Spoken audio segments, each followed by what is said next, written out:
Welcome to the Creator's Crypt, where creatives from a wide range of genres will share secrets, drop hacks, and give us just a little bit of insight into their industry.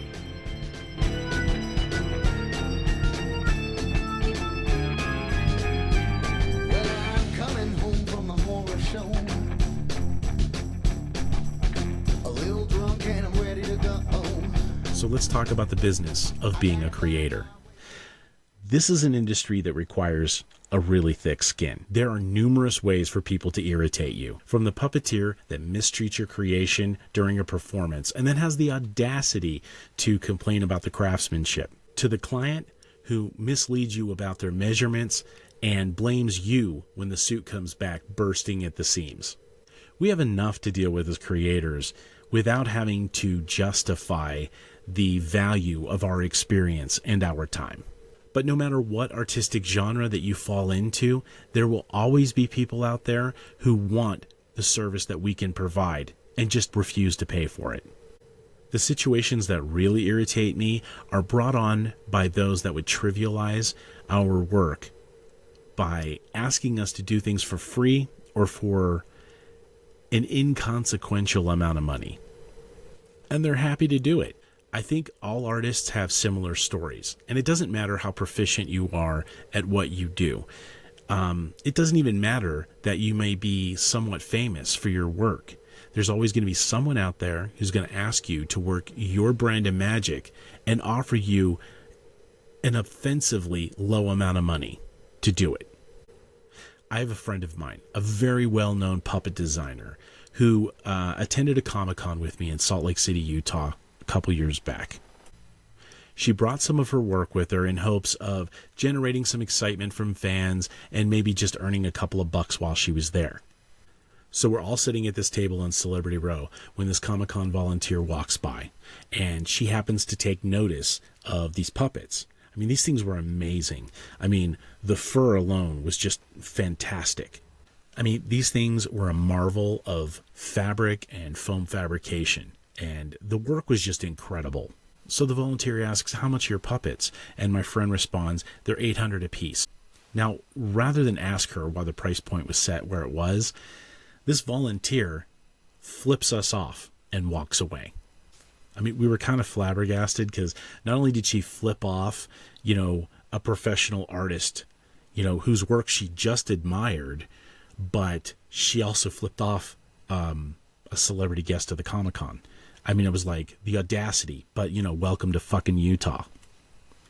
I mean, in an instant, this incredible creation was devalued and dismissed as a sock puppet.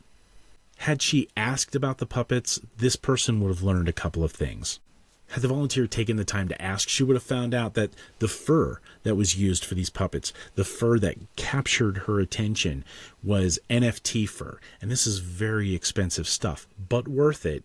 And that fur was probably upwards of $100 a square foot. Now, NFT doesn't sell their fur like other people sell fabric and other types of fur. They don't sell it by the yard or the square yard. They sell it by the square foot. So it could have taken upwards of 4 to 5 square feet to create these puppets each. So there's like $400 or $500 right there in just fur. Because if you've worked with fur, you know that you can't just make linear cuts. You have to follow what they call the fur direction, so all the fur lays properly in all the different angles of every one of those pattern pieces. So you use up more of the fur than you would if it was just a piece of, like maybe black muslin. And if she threw in another $50 for odds and ends to put this thing together, I mean, she was probably left with a balance of about $250 that she would be making off of each puppet. Now, if you're in the know, it takes quite a bit of work to put these puppets together. First, you're sewing fur, which can be a bit of a nightmare, but there are underlayers as well. There's likely some kind of skin over that puppet so that the foam's protected. There is certainly a sock inside the puppet that your hand goes into so that it rests comfortably inside. There's the mechanisms for the mouth. There's the mechanisms for the eye blinks. There's all this work that goes into this.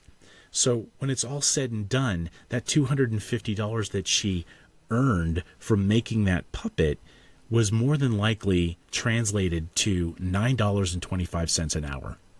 And this person decided that my friend's work wasn't worth $9.25 an hour. I mean, what the fuck? Now, none of this information would have translated to this volunteer buying this puppet. But having that information would have definitely explained the price tag. But instead, this person had the audacity to flip off my friend and walk away. Let me give you a little more insight into how much a professional puppet costs. Now, to rent a puppet from a place like Avenue Q for, we'll say, a period of 2 months, you're going to pay about $2,000 with a $300 return trip shipping. Now, those of us in the know, we realize that that's a pretty good deal. Now, imagine for a second how much it must cost to buy that puppet. Now, it's not implausible to assume that a puppet of that quality is going to run you upwards of $10,000 or even more. Hell, did you know that Big Bird flies first class? And I'm not saying that the actor who played Big Bird for years flew first class. No, the suit flies first class. Now, how much do you think that suit cost if it merits a luxury flight of $3,500? And Big Bird is basically a wearable puppet. I mean, I've endured my own artistic injuries. In fact, I recently had an individual contact me about building them an underworld werewolf that they could wear as cosplay. Now, after about a week of discussing in detail what went into creating a suit like this, the foam fabrication, the sculpting, the molding, the casting, the cleaning, the seaming, the fur work, so on, this individual seriously asked me, can you do it for $100? Like, are you fucking kidding me right now? There's easily 2 months worth of work, not to mention the materials, the overhead costs, and this clown is asking me if I can do it for $100? Now, we just talked about how much it costs to cover those puppets in fur, $400 to $500. Imagine an entire suit, an entire werewolf suit, what that looks like. I mean, we're talking about $3,200 at minimum for the fur alone. So I told him, listen, this suit is going to cost you $8,500 to $9,500 on the low end. And that's about half of what my peers charge. He then asks me if I can just show him how to do it. And I did my best to remain professional. And I told him, listen, I have several how-to books on Amazon that you can purchase that'll teach you latex mask making, creature fur and hair, and so on. That means it'll teach you how to sculpt, it'll teach you how to mold, how to cast, how to seam, how to finish, and that's just for the head. The books go from about $14.99 to $29.99, depending upon what you're looking for. That should get you started. And his reply infuriated me. His reply was, can you just give me the book? So first you've devalued my work as a special effects artist and insulted me. Then you ask me to teach you how to do it. And when I give you the tool to learn how to do it, you want me to give that to you for free as well. I mean, what the fuck was this guy thinking? The special effects community aren't the only artists that have to deal with this reoccurring bullshit. I have friends that cross several creative genres, and all of them tell me a similar story, that they're always being devalued with offers that you would not take to any other professional in any other industry. I mean, who walks into a lawyer's office, a doctor's office, hell, Walmart, and tries to lowball their way into getting what they want? I mean, you walk into Walmart, there's a price tag on something. I mean, that's the price. You don't haggle at the frickin' register. I mean, they're likely to be thrown out on their asses for trying to do something like that. But we as artists are expected to just endure it. Like, everything we create is a negotiation. So here's what I'm proposing.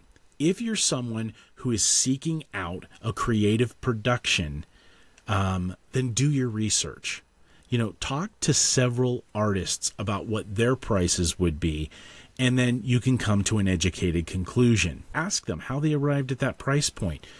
What's their process? A lot of artists are going to be happy to talk about what we do for a living.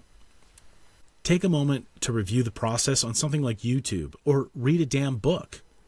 You're likely to be surprised about how much work really goes into what you're asking this person to do. And as a community, we need to educate these people. Our first reaction might be to toss gasoline on them and tease them with a match. But if you kill them, they ain't gonna learn nothing. Tell them why your skill set costs what it does. Explain to them what goes into the process. Then explain to them what their pathetic offer translates into an hourly rate. For example, I know from years of experience that it takes about 27 to 40 hours to create a latex mask. That's sculpting, molding, casting, seaming, and finishing. Material costs aside, if a client asked you to work 40 hours for a total of $100, you'd be insulted. That basically translates to $2.50 an hour. Come on. That's not even half of minimum wage. Explain the material costs, the shipping, and how this all affects your price. Some materials may need to be specially ordered. Others may require special handling. For instance, if you're going to order latex and it's December, you run the risk of getting a bad product in the mail because once latex freezes, it's no good. So if they need it, and they need it then in that month or within that time frame, and you have to ship latex through the mail, then it's also going to require some kind of heating unit to keep the package warm as it traverses the states. Other materials may require a minimum order. In the case of NFT, if you order some kind of a custom color for your fur, then they're going to require you to order a minimum of, say, 10 square feet, and then there's a $200 setup charge, and then it takes 10 weeks to get to you. There are issues with ordering materials for a project. You can't just get everything from Amazon and expect it there the next day. And all of this factors in to the cost and the time it takes to produce a client's order.